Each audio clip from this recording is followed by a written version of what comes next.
Bonjour Jean-Christophe Cambadélis. Bonjour. Premier secrétaire du Parti Socialiste. Demain, ce sera le second anniversaire de l'arrivée de François Hollande à l'Élysée. 2 ans à l'Élysée et finalement un bilan jugé de manière très négative par les Français. Qu'est-ce qu'il faut changer, Jean-Christophe Cambadélis? D'abord, il faut prendre en compte ce qui a été fait. C'est-à-dire que le président de la République, le gouvernement, ont réussi à stopper le déclin, à affronter l'ensemble des difficultés, mais ils n'ont pas encore créé le renouveau. Et donc c'est sur cette partie-là que les Français jugent. Parce qu'ils ne jugent pas sur le fait qu'on ait stoppé le déclin, mais sur le fait que le renouveau n'est pas présent dans leur vie quotidienne, comme au niveau de l'économie ou du social. Ça veut dire stopper le déclin, c'est avoir 1% de croissance seulement cette année comme annoncé? C'est réduire les déficits qui étaient colossaux. C'est avoir un petit peu de croissance qu'il va falloir faire fructifier. C'est d'avoir une nouvelle voie en Europe et une voie à l'échelle internationale. C'est combattre les plans sociaux, essayer de remuscler notre industrie, lui donner des moyens pour qu'elle soit compétitive. C'est ça. Oui. Mais alors... Ou même faire en sorte que l'éducation, la recherche soient sanctuarisées dans la crise. Mais Jean-Christophe Cambadélis, quand François Hollande annonce un retournement, on a l'impression que les Français n'y croient pas. Ils n'y croient pas, mais ce n'est pas un pronostic, c'est un combat. C'est-à-dire qu'on voit que dans les éléments économiques actuels, il est possible de diagnostiquer qu'il y aura un retournement de cycle. Un retournement, ce serait quoi, Jean-Christophe Cambadélis? C'est une plus grande croissance et à partir de là, moins de chômage. Tout le monde peut le comprendre. Et puis aussi, c'est une situation peut-être nouvelle en Europe, parce que s'il y a une nouvelle majorité au Parlement européen, une majorité progressiste autour de Martin Schulz, à l'évidence, la manière de concevoir la croissance ne sera pas la même, puisque les gouvernements de droite, les majorités de droite, l'Europe de droite, on peut dire, étaient centrés sur l'austérité et pas sur la croissance. C'est-à-dire qu'il n'y a pas eu jusqu'ici de véritable austérité en France?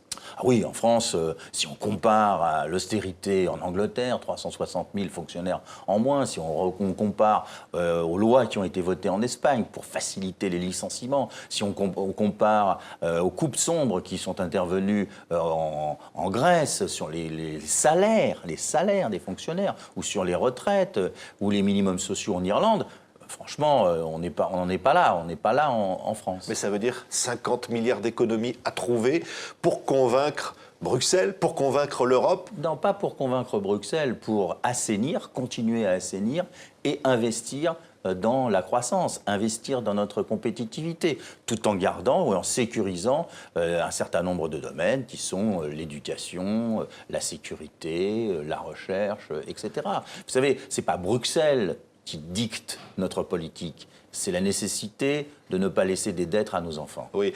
Que devrait faire François Hollande pour renouer ce lien perdu avec les Français aujourd'hui, selon vous? Eh bien, faire ce qu'il est en train de faire aujourd'hui, c'est-à-dire indiquer aux Français qu'il y a un espoir, qu'il ne faut pas rester dans le désespoir ou dans la dépression, qu'il y a un chemin qui est celui de la croissance, qu'il y a un chemin qui est celui de la réduction des inégalités, que celui-ci est emprunté par le gouvernement et petit à petit, pas en un soir, mais petit à petit, ou en une déclaration, petit à petit renouer la confiance et donc le lien avec les Français. Est-ce qu'il doit faire, comme le dit Bruno Le Roux, le chef socialiste à l'Assemblée nationale, rencontrer les parlementaires socialistes dont certains ne sont pas convaincus par la ligne suivie?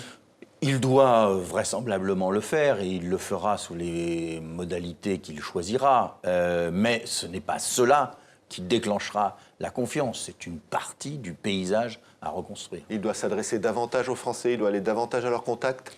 Je crois qu'il le fait avec courage, parce qu'il connaît l'état d'esprit des Français, et quand il arrive à Carmaux, par exemple, il sait qu'il ne sera pas applaudi par des fleurs, mais par quelques cris. Mais il le fait avec courage parce qu'il ne veut pas perdre ce lien avec les Français. Oui, à l'heure des élections européennes, d'ici 3 semaines, vous avez écrit ce livre, L'Europe sous la menace nationale populiste. On annonce que Marine Le Pen pourra arriver en tête le Front National. Ce serait quoi, un cataclysme, une catastrophe? Ce serait terrible pour la France, en tous les cas. Vous imaginez l'image de ce pays qui se claquemurerait et qui refuserait, en fin de compte, l'Europe. Parce que le programme de Marine Le Pen, c'est sortir de l'euro, sortir de l'Europe. Et donc on voit bien que notre pays donnerait une image de dépression absolue au moment où nous voulons faire venir des investissements. L'insécurité politique, économique et sociale serait là, avec tout ce que cela veut dire aussi du point de vue de la logique du Front National vis-à-vis des minorités et de l'immigration. Est-ce que ce n'est pas difficile de donner confiance en l'Europe à l'heure où les peuples ont dû payer la facture aujourd'hui? Mais les peuples ne sont pas contre l'Europe, ils sont contre l'Europe de droite.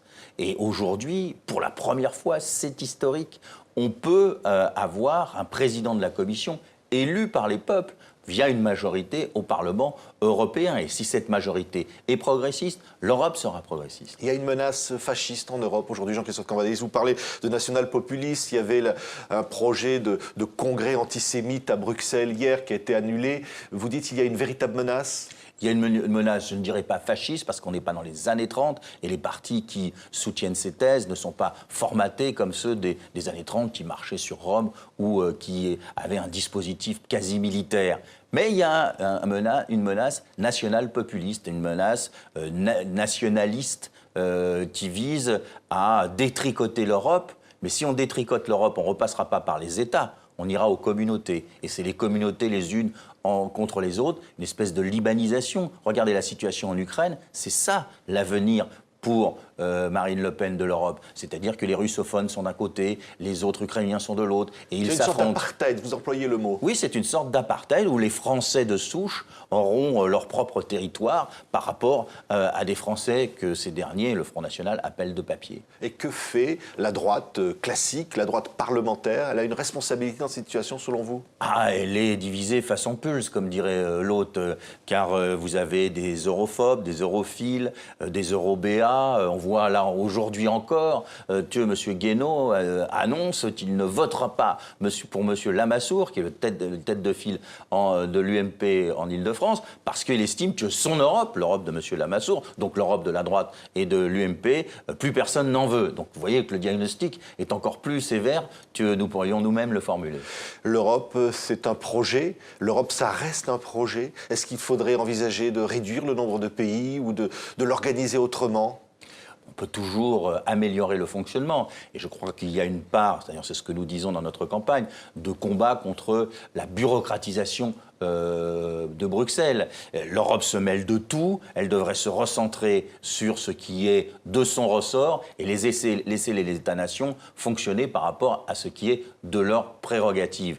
Et donc, débureaucratiser Bruxelles, c'est déjà un pas vers une Europe meilleure. La situation en Ukraine, c'est aussi en quelque sorte l'échec de l'Europe. On voit les violences qui ont eu lieu pendant tout ce week-end. Alors l'échec de l'Europe, non, mais le fait que l'Europe soit à faune, oui.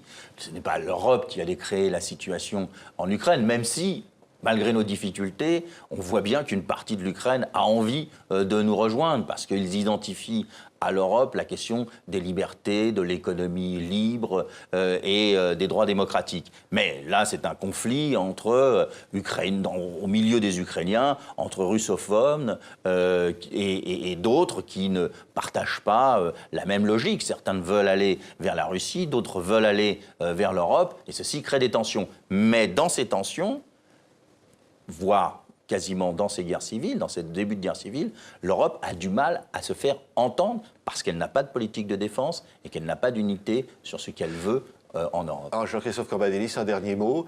Parti Godillot, le Parti Socialiste, vous allez soutenir coûte que coûte François Hollande? Vous gardez votre liberté de parole? Bon, on va soutenir le gouvernement et le président de la République, assurément, c'est la solidarité. Mais une solidarité exigeante. Nous procéderons de nos propres analyses et de ce que nous pensons bon pour la France et l'Europe. Et François Hollande a vocation à se représenter en 2017? Il pourra le faire, je pense, mais ça, c'est trop tôt. D'abord, luttons contre le chômage. Merci beaucoup Jean-Christophe Cambadélis, premier secrétaire du Parti Socialiste, d'avoir été l'invité de TV5 Monde. Merci.